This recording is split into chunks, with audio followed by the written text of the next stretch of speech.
코가래를 어떻게 빼내냐면은 풀면은 잘 안 나와요. 제 코를 한번 좀 보세요. 빨아 마시면은요 하면 여기가 쏙 들어가요. 이렇게 음압이 걸려서. 그러면 또 잘 안 되거든요. 그렇기 때문에 한쪽 코를 막고 여기를 벌려야 돼. 그래서 요렇게 막고 한쪽 코를 벌려서 세게 한번 순간적으로 빨아 마셔보세요. 그러면은 확 들어갑니다. 만약에 이게 잘 안 되면은요, 목에 낀 가래를 장시간 방치하거나 뱉지 않고 삼키는 습관이 장기적으로 건강에 어떤 영향을 줄 수 있나요? 뭐 가래 뱉지 마라, 삼켜라, 이런 얘기를 이제 많이 합니다. 그러면은 이제 많은 분들이, 제가 이 영상을 하나 만들어서 제가 틱톡에나 이제 인스타에도 올린 적이 있는데, 조회수가 엄청난데, 이제 거기 초등학생들이 막 이런 댓글을 많이 달아요. 아저씨, 저희 반 애들 누런 가래 1리터 모아서 드릴게요. 삼키세요. 뭐 이런 얘기도 있는데, 다들 이 누런 가래를 삼킨다는 거를 굉장히 더러워하고 역겨워하고 말도 안 된다고 생각하는 분들이 많아요. 그런데 이 가래라는 거는 내 몸에서 만들어지는 내 몸의 단백질이에요. 균이 아니에요. 그렇기 때문에 가래를 삼킨다는 거는 절대 들어온 게 아니고요. 그 누런 가래, 노란색은 균 색깔이 아니라 내 몸에 그 백혈구 있죠? 면역세포가 내는 색소예요. 그러니까 누런색이든 뭐 초록색이든 갈색이든 대부분은 내 몸에서 나오는 색소 단백질이지 균 색깔이 아닙니다. 그렇기 때문에 이제 그런데 균에 따라 우리가 반응을, 어떤 염증이 많이 났다는 색깔이 달라지는 거거든요. 그렇기 때문에 이 가래, 누렇든 어떻든 간에 삼키셔도 문제 없다. 그런데 제가 오히려 삼켜서도 문제 없다랑 삼키는 것을 추천한다라는 다른 문제인데, 저는 역설적으로 삼키는 걸 추천한다 이렇게 말씀을 드려요. 왜냐면은 우리가 많은 경우 이제 기침을 많이 하고 목에 이물감도 많이 느끼고 하는데, 그 중에서 이제 그걸 가장 일으키는 건 뭐냐면 목에 신경이 예민해지는 거예요. 그러니까 우리가 등 가려울 때 생각 한번 해보세요. 여기가 가려. 그래서 긁었어. 시원해. 근데 이제 거기 막 긁었기 때문에 빨개지면서 주변까지 따끔거려.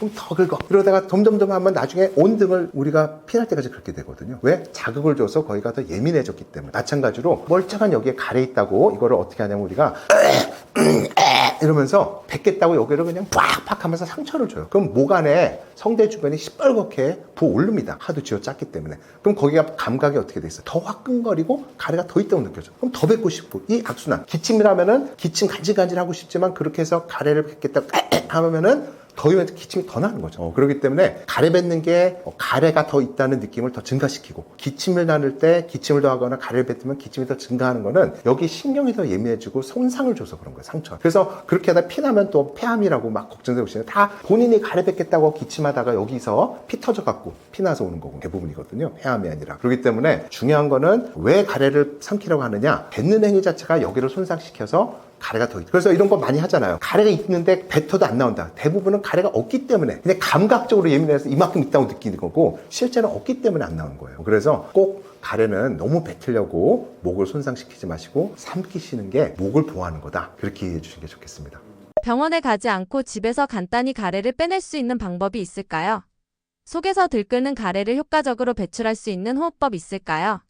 자, 그래서 우선은 가래가 있다라고 느낄 때, 뭔 짓을 해도 가래가 안 나온다? 그러면 아까 방금 말씀드린 것처럼 이거는 여기 신경이 예민해서 가래가 있다고 착각하는 거지, 가래가 없을 수도 있습니다. 여기서부터 시작하는 거예요. 가래란 게 있다고 느낀다고 있는 건 아니다. 그렇지만 진짜 있는 경우 있죠. 뱉으면 나오는 경우. 그럼 그 가래가 어디서 나오는 거냐? 우선은 반은 코가 뒤로 넘어가 생기는 경우가 있고, 반은 기관지 가래겠죠. 그래서 어떤 분들은 감기 때 나오는 대부분의 가래는 코가 뒤로 넘어가는 거예요. 여기서 올라오는 건 맞지만. 그렇기 때문에 이제 코 가래를 빼내는 게 중요하겠고요. 천식이 있거나 뭐 만성 폐쇄질환, 기관지폐 문제가 있거나 아니면 폐렴이 있거나 이럴 때는 여기서부터 가래가 올라오겠죠. 그럼 이제 폐에 있는 거를 빼내야 된다. 이 두 가지 이제 빼내는 방법을 각각 한번 소개시켜 드려보겠습니다. 자, 우선은 코가 뒤로 넘어가는 경우에는 이게 느낌이 없어요. 우리가 누구나 코가 하루에 1리터가 뒤로 넘어가고, 지금도 여러분들 코 넘어가고 있어요. 느낌이 없을 뿐인 거예요. 그런데 감기 걸렸을 때 끈적하게 넘어가도 못 느끼는 분들이 많이 있습니다. 거기가 감각이 둔해서. 자, 그러면은 이제 코가래는 어떻게 빼내냐면은, 우선 이거를 푸는 것도 방법인데, 풀면은 잘 안 나와요. 그리고 귀가 아프고 막 아파. 그럴 때는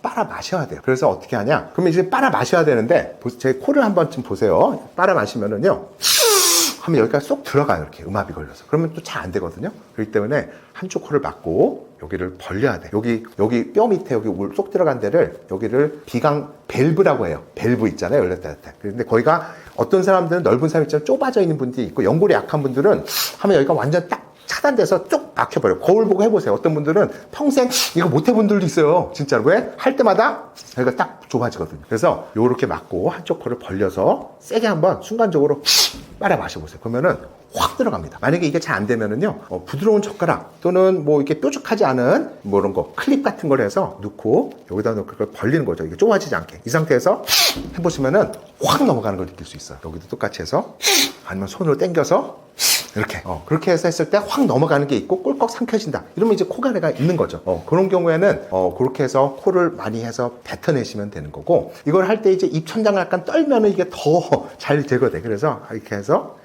소리 들리죠? 이렇게 들어.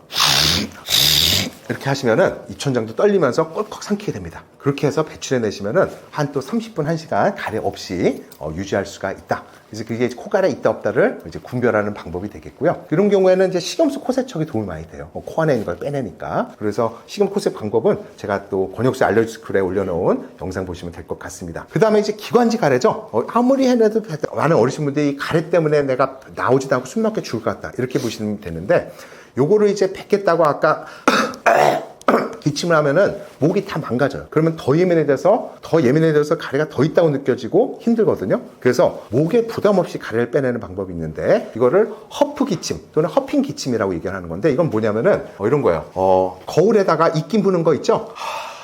완전 이렇게 힘 빼고 이거를 0.1초 만에 세게 하는 겁니다. 그럼 소리가 안 나는 거죠. 그러니까 성대에 무리가 안 나는 거예요. 그래서 숨을 끝까지 쉬었다가 이러는 거죠. 그러니까 이걸를 촛불 50개 끈다, 그 느낌으로. 그래서 이제 하는 방법은 목에 이제 이완을 시키기 위해서 좀 더 여유 있게 하면 숨을 우선은 크게 5번 정도를 심호흡을 하는 겁니다. 벽식 호흡으로 해서 하고 끝까지 하고 3초를 참아요. 그리고 여기서 내쉬고 편하게 끝까지 하는 게 중요해요. 폐를 최대한 분리해야 됩니다. 하고 3초 참았다가 내쉬고, 이걸 5번 정도 한 다음에 마지막에 이거를 숨을 끝까지 마셔요. 그 다음에 끝까지 마신 다음에 여기서 한두 번 더 마십니다. 이 상태에서 아까 컹 소리 내지 말고 하품하듯이 0.1초 힘을 줘서 이렇게 하는 거죠. 순간적으로. 그러면 여기에 깊이 있던 가래가 툭 튀어나와요. 그러니까 사람들 앞에서 하시면은 사람들 면전에다 누런 가래 탁 나올 수 있습니다. 그러니까 혼자서 구석에서 하시면 된다. 이렇게 하시는 거를 목적은 뭐예요? 목에 부담 없이 가래 빼는. 이걸 반복하시면 되고, 이게 어르신 힘이 없으신 분들은 이게 잘 안 돼요. 이걸 하라 그래도 이렇게 되는 경우. 그래서 제가 이제 좋아해드리는 거는 펌프질하는 이미지로 해서 하면 힘을 좀 팍 줄 수 있거든요. 순간적으로. 이런 식으로 하면은 세게 팡팡 가래를 빼낼 수 있습니다. 그렇게 하는 방법이 있다. 그 다음에 이제 고급 버전인데 정말 깊이 있는 가래를 빼내는 방법. 이건 뭐냐면은 이제 좀 힘들어요. 숨을 끝까지 내셨다가 쉬는 방법이에요. 우리가 이제 기관지가 있으면 이렇게 관이 이렇게 있잖아요. 이 벽에 가래가 묻어 있거든요. 근데 이거를 아무리 숨을 세내도 벽에 묻어 있는 게 잘 안 나와요. 그럴 때 어떻게 하냐면 숨을 끝까지 내쉬면은 기관지가 이렇게 오므려지거든요. 밖에서 누르니까 폐가. 그러잖아요. 막 누르면은 이 벽에 있던 가래들이 서로 이렇게 닿잖아요. 다음에 어떻게 돼요? 다시 열 때 뭉쳐진단 말이에요. 우리 물 같은 거 표면에 묻어 있을 때 손으로 이렇게 대면은 나중에 방울처럼 이렇게 모일 수 있잖아요. 가래도 마찬가지로 벽에 얇게 묻어 있는 것들을 이 기관지 벽을 한번 쪼그려져서 붙였다가 다시 떼낼 때 덩어리가 져서 서로 뭉쳐요. 그래서 그거를 뭉친 다음에 뱉어내는 거죠. 그래서 숨을 어떻게 하냐면 끝까지 내쉬는 겁니다. 보세요.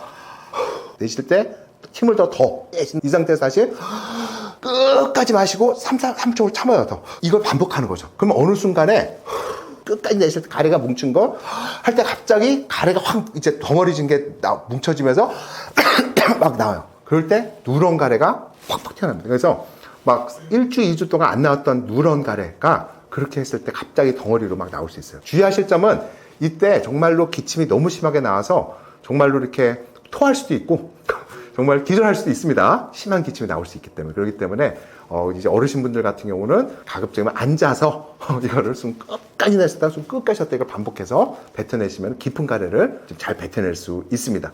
여기서는 이제 정말 기침을 세게 해야 되는 거죠. 그렇게 해서 가래를 뱉어내시면 됩니다. 근데 이제 주의할 점은 이렇게 해서 가래를 이렇게 한 다음에 목 보호한다고 가래가 올라온 거를 삼키시면 되는데, 이걸 다시 뱉겠다고 있는데 거기서부터 이제 이러시면 이제 목 다 망가지는 거죠. 그렇기 때문에 그렇게 해서 가래 뱉어내시고, 웬만하면 입까지 나온 건 뱉어내시면 되고, 목에 걸려있다 느끼는 거는 그냥 삼키시면 될 것 같습니다. 물 마시면 됩니다. 마른 기침이 멈추지 않을 때 집에서 간단하게 할 수 있는 응급처치 방법이 있다면 무엇인가요? 우선 마른 기침이 멈추지 않을 때 우선은 해볼 수 있는 거는 아까 방금 전에 말씀드린 것처럼 가래가 있다면은 깊은 가래가 있어갖고 안 나와서 마른 기침을 느낄 수 있거든요. 그래서 한번 정말로 이렇게 코가 뒤로 넘어가서 하는지 가래 빼내고, 아니면 아까 깊은 가래 기침 해서 가래를 빼내보고, 그래도 없다면은 이제 호흡법을 해봐야 되는 거죠. 그래서 이제 호흡법은 뭐냐면은 우리가 입을 오므려서 하는 호흡이에요. 그래서 이거는 이제 깊은 호흡을 하는 게 아니고 우리가 이게 코로 천천히 숨을 쉰 다음에 복식 호흡을 한 다음에 입을 오므려서 입으로 천천히 오래 내쉬는 거예요. 그래서 입에 한 바늘구멍처럼 한 다음에 이렇게 이제 하는 건데, 이건 뭐냐면은 우선 코로 숨 쉬기 때문에 건조한 공기가 들어오지 않게 해주는 거고, 또 입에 압력을 여기 유지해서 천천히 이렇게 압력을 줘서 억지로 내뱉게 되면은 성대가 활짝 열립니다. 그래서 성대가 우리가 딱 달라붙으면 이거 자체가 서로 자극이 돼서 마른 기침 더 날 수 있거든요. 그러니까 성대로 활짝 열린 상태에서 하면은 이게 서로 자극이 덜 되고 하기 때문에 이런 기침을 완화시킬 수가 있어요. 그래서 이렇게 코로 천천히 흡입하고 입을 오므려서 천천히 내쉬고 압력을 서로 어렵게 내쉬고, 이 방법을 숨을 멈추지 않고 계속적으로 반복하시다 보면은 마른 기침 멈출 수가 있겠고요. 또 다른 방법 중에 하나는 사탕이나 아니면은 껌 이런 걸 해서 목에 이제 건조하지 않게끔 삼키는 거죠. 그래서 물을 마시는 것도 방법이겠고요. 또 하나는 이게 간질간질한 느낌을 다른 자극으로 대체하는 겁니다. 그래서 꿀꺽꿀꺽 삼키는 거죠. 그래서 사탕이나 껌 씹거나 물 먹으면 삼키는 자극도 되지만, 그냥 그런 게 없을 때는 마른 침 있죠? 침이 없더라도 상상으로 이렇게 레몬 신 거 먹는 거 상상하면서 꿀꺽, 고개 숙이고 꿀꺽 하다 보면은 여기에 있는 기침을 유발하는 다른 근육들이 다른 쪽에 신경을 쓰면서 이완도 되고 다른 쪽으로 그 기침하고 싶은 욕망을 돌리게 됨으로써 마른 기침을 좀 완화시킬 수 있는 그 효과가 있습니다. 또 일부 연구에서는 꿀 있죠? 꿀을 한 몫 그냥 사지 말고 꿀을 끈적한 채로 한 티스푼 먹고 입에 머물고 있으면은 꿀 자체가 그 단계 목에 코팅이 되고 완화시켜주고, 또 거기를 습하게 유지시켜줌으로써 거기에 자극되어 있는 신경을 완화시켜준다는 얘기도 있고요. 특히 이제 마누카꿀 있죠? 이런 것들이 특히 더 효과가 좋다, 이런 연구 결과들도 있습니다. 그래서 집에 꿀이 있다면은 꿀 한 스푼 삼키면서 이런 여러 가지 방법들을 해보실 수 있을 것 같습니다. 가래가 실제로 나오지는 않지만 계속 가래 낀 듯한 느낌이 드는 원인은 무엇일 수 있을까요? 가래가 없는데 실제 있게 느껴지는 여러 가지 이제 증상들이 있습니다. 그래서 가장 대표적인 거는 여기 목에 신경이 예민한 거죠. 그래서 하도 가래를 뱉거나 기침을 많이 할 때 예민해지는 것도 있고, 감기 후유증으로 여기 감기 바이러스가 신경을 손상시킨 이후에 계속적으로 거기에 이물감과 기침하고 싶은 욕망 이런 것들이 느껴지는 신경성이 가장 흔하다고 이해하시면 돼요. 또 일부는 스트레스성 있죠? 스트레스가 많거나 필요하거나 할 때 목 주변의 근육들이 굉장히 경직되고 이러면서 목에 이러한 이물감을 느낄 수가 있기 때문에, 그런 경우에는 이완하고 마사지, 목 주변에 마사지도 해주고 심호흡하고 이런 것들이 이물감 예방에 도움이 되는 경우도 있습니다. 그렇지만 이제 이런 것들은 신경이나 감각 문제이기 때문에 딱히 뭐 근본적으로 어떻게 해결할 방법은 없는데, 이제 병적으로 이물감을 느끼는 경우가 두 가지 정도 있습니다. 첫 번째로는 후비루예요. 아까 코가 뒤로 넘어가는데 대부분의 사람들이 이거를 못 느낀다고 말씀드리잖아요. 그러니까 코가 뒤로 흘러내려가는 것 자체는 못 느끼죠. 이물감만 느낄 수 있거든요. 그런 경우에 이제 코가 있는 건지, 그래서 비염 치료로 우리 병원에 가서 진료받아 비염이 있다면은 그런 것들이 좋아질 수 있고, 그런 경우에는 식염수 코 세척도 굉장히 많은 도움이 될 수 있거든요. 그래서 식염수 코 세했더니 그런 이물 없어졌다. 아, 내 코 때문에 그렇구나. 그렇게 이제 생각해 볼 수도 있을 것 같아요. 또 다른 거는 위식도 역류증이죠. 그래서 이제 위의 물질들이 식도 쪽으로 올라오기도 하고 또 역까지 올라오기도 하는데, 그게 위산만이 올라오는 거가 아니라 위에는 펩신이라는 강력한 단백질을 분해하는, 고기를 완전히 흐물흐물 없애는 그 효소 있잖아요. 그런 것까지 올라올 수가 있거든요. 그럼 그런 것들이 올라오면은 여기 주변에 염증을 일으키고, 왜냐면 고기도 녹여버리는 효소인데 내 몸살은 안 녹이겠습니까? 그런 것들이 성대 주변 이런 데를 손상시키고 신경도 자극하고 그러면서 이렇게 가래는 없이 이물감과 이런 것들을 유발할 수가 있어요. 그래서 만약에 이런 위식도 역류증이다 이럴 때는 제산제 복용하는 것도 도움이 되고, 내과에 가서 이런 역류증 약을 먹어보시면 도움이 많이 될 수 있을 것 같습니다. 기침 중 참아야 하는 기침과 참지 않아도 되는 기침은 어떤 차이가 있나요? 구분하는 기준이 있다면 알려주세요. 뭐 웬만한 기침은 참는 게 목보에는 좋은데요. 가래가 많이 나오는 기침은 그 안에 염증이 있다는 얘기잖아요. 코에 염증이 있든지 이건지 있든지, 그런 거는 참든 안 참든 이거는 어쨌든 가래를 뱉어내야지 내 숨을 안 막히고 사는 거니까 그럴 때 기침해야죠. 그렇지만 아까 웬만하면 제가 아까 목을 보호하는 허프 기침 이런 식으로 해서 가래를 배출하는 게 필요하고, 이건 정말 필요한 기침인데 마른 기침이 정말 불필요한 기침인 거죠. 그래서 참을 수 있으면 참아야 되는 거고 목만 손상되는 거고, 그 마른 기침을 일으키는 원인을 좀 찾아봐야 되는데, 이런 마른 기침의 상당 부분은 그냥 여기 간질간질 신경 자체가 예민해지는 기침신경 과민성이라는 병일 가능성이 많아요. 예민해지는 거죠. 그래서 그런 경우에는 가급적이면 심리적으로도 참을 수 있도록 노력해서 보호하는 게 도움이 되는데, 사실 뭐 기침이라는 게 안 참아지니까 병인 거죠. 근데 이제 기침이라는 게 두 가지가 있습니다. 하나는 수의적 기침, 내가 일부러 하는 기침이 있고, 내가 불수의적, 내가 어쩔 수 없이 하는 반사적 기침이 있는 거예요. 이걸 먼저 구분해 주실 필요가 있어요. 그래서 발작적 기침은 예를 들자면 지하철이나 엘리베이터 탔거나 회의 중이나 이럴 때, 아니 밥 먹고 있거나 할 때 막 기침이 나오려고 해. 그럴 때 내가 여기선 창피하니까 참아야지 하면서 참을 수 있으면 이거는 대부분 발작적 기침은 아니에요. 이거는 그냥 내가 간지가 느낀 거를 기침하고 싶은 욕망이 생긴 거죠. 그죠? 근데 반대적으로 하고 싶어. 근데 중요할 때 엘리베이터나 이럴 때나 밥 먹다가 앞에 있는 사람한테 한번 기침 튀니까 이럴 땐 내가 참어. 근데 참을 수 있어. 이런 경우는 대부분은 내가 목을 시원하라고 사실 일부러 하는 기침인 거거든요. 그런 경우에는 내가 가래가 없기 때문에 일부러 헛기침이라든지 아니면 습관적으로 뭔가 답답하니까 자꾸 습관적으로 하는 기침도 있고 어떤 정신적인 틱처럼 하는 기침도 있고 이런 경우가 많이 있어요. 그래서 이 두 개를 사실 구분하는 게 더 중요합니다. 그리고 참을 수 있는 기침들은 행동 변형을 통해서 내가 생각해보니까 밥 먹을 땐 참았고 엘리베이터 할 때 참았네? 참아야겠다. 그래서 기침을 안 하도록 노력하시는 게 오히려 기침을 줄이는, 목을 보호하는 데 도움이 된다. 그렇게 이해하시면 되고, 가래도 많이 나오면서 발작적으로 나온다. 이거는 분명 기침을 어쩔 수 없이 참는 것도 안 되고 병원 가서 원인 찾고 치료하셔야 되는 거죠. 네, 그래서 이런 다양한 알레르기 질환에서 더 자세히 알고 싶으시면요, 권혁수의 알러지 스쿨 유튜브로 오시면은 많은 자료를 제공하고 있고요. 또 전국에 많은 알레르기 내과가 있습니다. 그래서 이런 알레르기 내과에서 진료 보시면은 여러분이 갖고 있는 힘든 점들 다양하게 해결해 줄 수 있을 거라고 생각합니다. 네, 오늘 시청해 주셔서 감사합니다. 안녕히 계세요.